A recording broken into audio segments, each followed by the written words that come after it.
Hello friends, स्वागत आहे तुमचं आपल्या नवीन व्हिडिओमध्ये। या व्हिडिओमध्ये आपण MPSC राज्यसेवा पूर्व परीक्षा 2025 या परीक्षेच्या कट ऑफबद्दल चर्चा करणार आहोत। तर आयोगाची राज्यसेवा पूर्व परीक्षा 2025ची द्वितीय उत्तर तालिका आली आहे।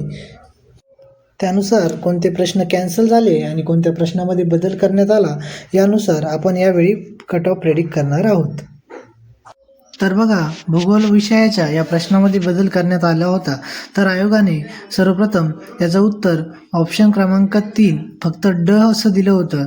तर यावेळेस उत्तर बदलून आयोगाने फक्त ब आणि ड हे उत्तर दिलं आहे, जे की बदल होणं अपेक्षित होतं। त्यानुसार या प्रश्नाचं उत्तर ऑप्शन क्रमांक 4 फक्त ब आणि ड चुकीचे आहे असं राहील।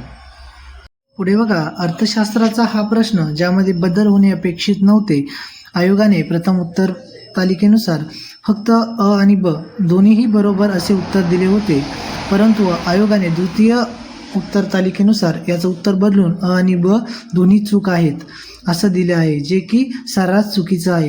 हे उत्तर आयोगाने का दिलं याचा आत्तापर्यंत कोणालाही मेळ लागलेला नाही। याचं उत्तर पहिल्या उत्तर तालिकेनुसार फक्त अ आणि ब दोन्ही बरोबर हे उत्तर बरोबर होतं। आयोगाने ते उत्तर बदलून अ आणि ब दोन्ही चुकीचे आहे असं दिलं आहे। पुढचा प्रश्न बघा, या प्रश्नाचं उत्तर आयोगाने अ आणि क ऑप्शन क्रमांक 4 हे दिलं होतं, जे की बरोबर होतं। तरीही आयोगाने हा प्रश्न कॅन्सल केला आहे, जे की आपल्याला अपेक्षित नव्हतं। असे सरप्राइजेस आयोगाने यावेळेस आपल्याला दिलेले आहेत। पुढचा प्रश्न बघा, मानवी जीनोम प्रकल्प 1990चे मुख्य उद्दिष्ट यावर विचारला होता। याचं उत्तर आयोगाने पहिल्या आन्सर कीनुसार ब आणि ड हे दिलं होतं। तर आता या नवीन उत्तर तालिकेनुसार फक्त 3 म्हणजे ऑप्शन क्रमांक 3 फक्त हे त्याचं उत्तर दिलेलं आहे। पुढचा प्रश्न बघा, राष्ट्रीय महिला आयोगाच्या स्थापनेबद्दल प्रश्न होता। याचं उत्तर बदलणं हे 100% निश्चित होतं। याचं उत्तर बदलून ऑप्शन क्रमांक 3 1992 हे देण्यात आलेलं आहे। त्यानंतर पुढचा प्रश्न बघा, यामध्ये आयोगाचं उत्तर अ आणि ब ऑप्शन क्रमांक 3 अ आणि ब बरोबर आहेत हे उत्तर दिलं होतं। तर याचं उत्तर बदलून अ ब क चूक आहेत असं आयोगाने उत्तर दिलेले आहेत। त्यानुसार याचं उत्तर ऑप्शन क्रमांक 2 अ ब क चूक हे असेल। त्यानंतर पुढील प्रश्न बघा, जो आयोगाने विचारला होता की खालील देशांची रँकिंग ही चढत्या क्रमाने लावा। आयोगाने ही रँकिंग उतरत्या क्रमाने दिली असल्यामुळे याचा आयोगाने हा प्रश्न कॅन्सल केलेला दिसून येतो। त्यानंतर पुढील प्रश्न बघा, या प्रश्नाचं उत्तर आयोगाने पहिल्या आन्सर कीनुसार अ आणि ब बरोबर दिलं होतं, तिसरं चुकीचं सांगितलं होतं। तर सेकंड आन्सर कीनुसार याचं उत्तर वरीलपैकी सर्व बरोबर असं चेंज करून देण्यात आलेले आहे, जे की बरोबर होतं। त्यामुळे अशा प्रकारे एकूण 5 प्रश्नामध्ये बदल आणि 2 प्रश्न रद्द करण्यात आलेले दिसून येतात। तर बघा, यासाठी आपल्याला काही महत्त्वाचे आकडे लक्षात घेणे गरजेचे आहे। त्यामध्ये बघा, एकूण जागा त्या 127 आहेत, म्हणजे या बाकी मागच्या वर्षीच्या तुलनेमध्ये खूपच कमी जागा आहेत। तर त्यानुसार अर्ज किती आले आहेत, तर एकूण अर्ज हे 1,75,000च्या आसपास आले आहेत।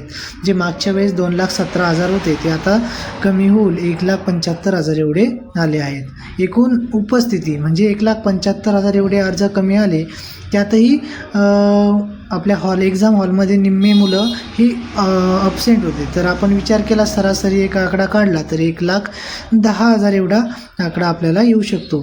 तर बघा, आणि सेकंड आन्सर कीने झालेले बदल, तर सेकंड आन्सर कीने एकूण 2 प्रश्न कॅन्सल झालेले आहेत, म्हणजे सर्वांचे 4 मार्क्स कमी होतील।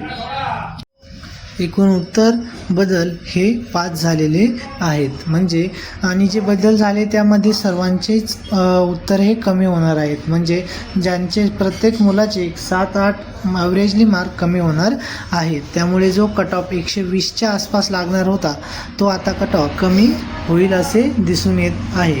तर बघा, आता या सर्व गोष्टींचा विचार करून आपण एक कट ऑफ प्रेडिक्ट करणार आहोत। तर तो कट ऑफ खालील रेंजमध्ये राहील। तर बघा, ओपन मेलसाठी MPSC राज्यसेवा पूर्वपरीक्षा 2025चा कट ऑफ हा माझ्यानुसार 112 ते 115 या दरम्यान राहण्याची शक्यता आहे. कारण की प्रत्येक मुलाचे 7 ते 8 मार्क ॲव्हरेजली कमी झालेले आहे आणि यात जर जागा वाढल्या जे अशक्य वाटत आहे तर यापेक्षाही कमी कट ऑफ लागण्याची शक्यता आहे. परंतु ते सर्व आता संभाव्यतेवर अवलंबून आहे.